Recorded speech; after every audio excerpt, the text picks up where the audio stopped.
Ese nibyo koko umusobanuzi wacu dukunda kandi tunemera kandi twese tuzi ubushobozi mu byo akora yaba yaburiwe irengero nk'uko birimo biravugwa?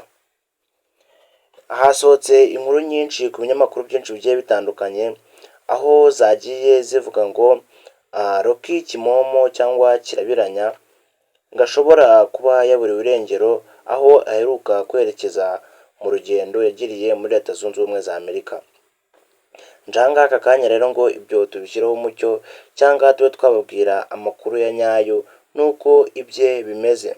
Abari kuvuga ko Rocky yaba yaburiwe irengero, aya makuru yakomeje gucicikana avuga ko Rocky yaba yaburiwe irengero. Mureke tubishyireho umucyo tunabivuge ku mugaragaro abantu mumenye ibyo ari byo. Gusa mbere yuko tugaruka kuri iyi nkuru, mbanza kwibutsa aho utarakanda subscribe, kanda subscribe, ufungure inzogera, hanyuma ujye ubasha kubona ibindi biganiro nk'ibi ngibi kandi biryoshye. Mu minsi itari mike itambutse, umusobanuzi Rocky Kirabiranya cyangwa Kimomo yafashe rutemikirere yerekeza muri Leta Zunze Ubumwe za Amerika. Bamwe ati bigenze bite, abandi ati bitewe n'ibi bintu runaka, kuko ngira ngo murabyibuka abamukurikirana yari yasohoye itangazo kuri YouTube channel ye avuga ko YouTube channel ye irimo ibibazo, irimo utubazo tekinike kandi bakiri kubyigaho dushobora gukemuka vuba. Rero babonye akoze urugendo, bamwe bahita batangira kuvuga ngo ese Rocky yaba yigiriye ku cyiciro cya YouTube kubabaza ibijyanye na YouTube ye, ese Rocky yaba agiye muri Amerika burundu kubayo kuko nk'uko bamwe bari kubivuga. Rocky byaba bigenze bite? Nyuma y'izo nkuru zose rero zari ziri kugaruka kuri Rocky Kirabiranya,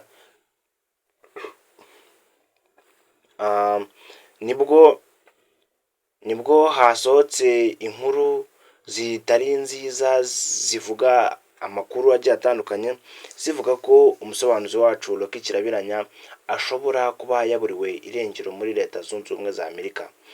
Gusa ibi si byose ko byagenze, kuko izo nkuru zose zagiye zisohoka ntizagira ngo zitwikire, ntizagira ngo zishakire amakuru cyangwa zibonere abantu bazireba.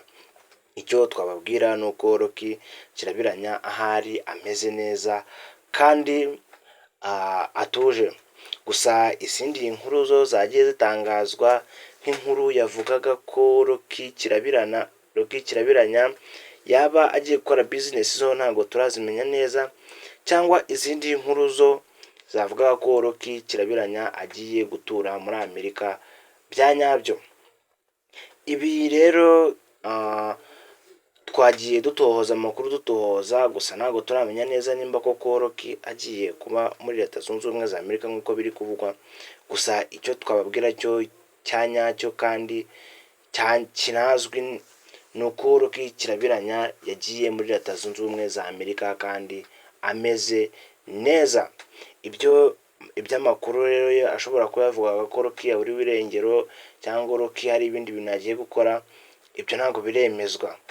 Gusa ibyo nibimara kwemezwa turahari tuzaza tubibabwira. Niyo mpamvu turi aha ngaha ngo tubagezeho amakuru ayo ariyo yose. Hari abandi bantu rero bakomeje kuvuga ko Rocky Kirabiranya nyuma y'uko ku YouTube yejemo utubazo, ngo bishoboka kuba baba baramwambuye uburyo bwo guhembwa. Akaba ariyo mpamvu rero yafashe umwanzuro wo kwerekeza muri Leta Zunze Ubumwe za Amerika kugira ngo ajye kuvugana nabo kuri YouTube, ababaze ese YouTube yanjye ifite ikihe kibazo cyangwa byagenze bite. Niyo mpamvu ashobora kuba yarekeje muri Leta Zunze Ubumwe za Amerika. Gusa ibi si byo gusa, ashobora no kuba yaragiye mu zindi ngendo nk'ingendo za business. Rocky abamuzi ni umu businessman, akunda amafaranga. Ubwo rero ashobora kuba aricyo cyamujyanye muri Leta Zunze Ubumwe za Amerika.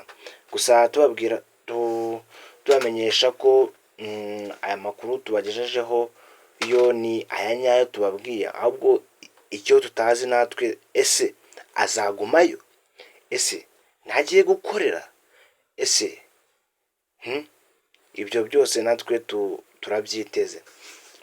Ikindi twababwira ni uko abantu bari biteze bakunda filimi za Rocky, nimuhangayike kuko natwe ntabwo turamenya neza nimba azatinda, ariko icyo twababwira cyo nuko filime muzazibona kandi mukazibonera ku gihe.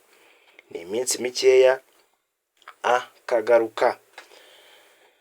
Rero mureke mbashimire kuba twari turi kubana. Nshimira wowe wakanze subscribe ukanafungura inzogera. Ikindi kandi nimba iyi video wayikunze ari cyo yakumariye, kandi like, note, comment tubwire indi nkuru twakugezaho. Turabakunda cyane. Ciao ciao.